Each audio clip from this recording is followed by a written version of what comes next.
ನಮ್ಮ ಆಗಿನ principal father ಕ್ಯಾಸ್ಟಲಿನ್ ಕೂಡ 1,000 ರೂಪಾಯಿ ಕೊಟ್ಟಿದ್ದಂತೆ. ಹಾಗೆ ಶುರುವಾದ ಈ ತಿರುಮಲೆಯ ರಸ್ತೆಯನ್ನು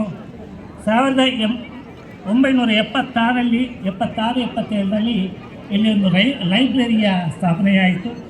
ಅನಂತರ ಇಲ್ಲಿ ಹಿಂದುಳಿದ ವರ್ಗಕ್ಕೆ ಒಂದು ಹಾಸ್ಟೆಲ್ ನಿರ್ಮಾಣ ಆಯಿತು. ಅದು ನಜೀರ್ ಸಾಹಬ್ ಮಿನಿಸ್ಟರ್ ಆಗಿರುವಾಗ. ಅನಂತರದ ದಿನಗಳಲ್ಲಿ ಇಲ್ಲಿ ಒಂದು ಗಾಂಧಿ ಮಂಟಪವನ್ನು PW ಡಿಪಾರ್ಟ್ಮೆಂಟ್ ಅವರು ಮಾಡಿದರು. ಆಗ ಶಾಲಿನಿ ಗೋಯಲ್ ಇಲ್ಲಿ ದಕ್ಷಿಣ ಕನ್ನಡ ಜಿಲ್ಲಾ ಪಂಚಾಯತ್ ಅಧ್ಯಕ್ಷರಾಗಿದ್ದರು, ಸೆಕ್ರೆಟರಿ ಆಗಿದ್ದರು. ಅನಂತರ 1983ರಲ್ಲಿ ಸೋಷಿಯಲ್ ಫಾರೆಸ್ಟ್ರಿ ಮೂಲಕ ಇಲ್ಲಿ ಅಕೇಶಿಯ ಗಿಡಗಳನ್ನು ನೆಡಲಾಯಿತು. ಯಾಕೆಂದರೆ ಆಗ ಬೋರುಗುಡ್ಡೆ, ಇಲ್ಲಿ ಯಾವುದೇ ಗಿಡಗಳು ಬರಲಿಲ್ಲ. ಅದನ್ನು ನೋಡಿ ಅಕೇಶಿಯ ಗಿಡಗಳನ್ನು ನೆಟ್ಟು ಸೋಷಿಯಲ್ ಫಾರೆಸ್ಟ್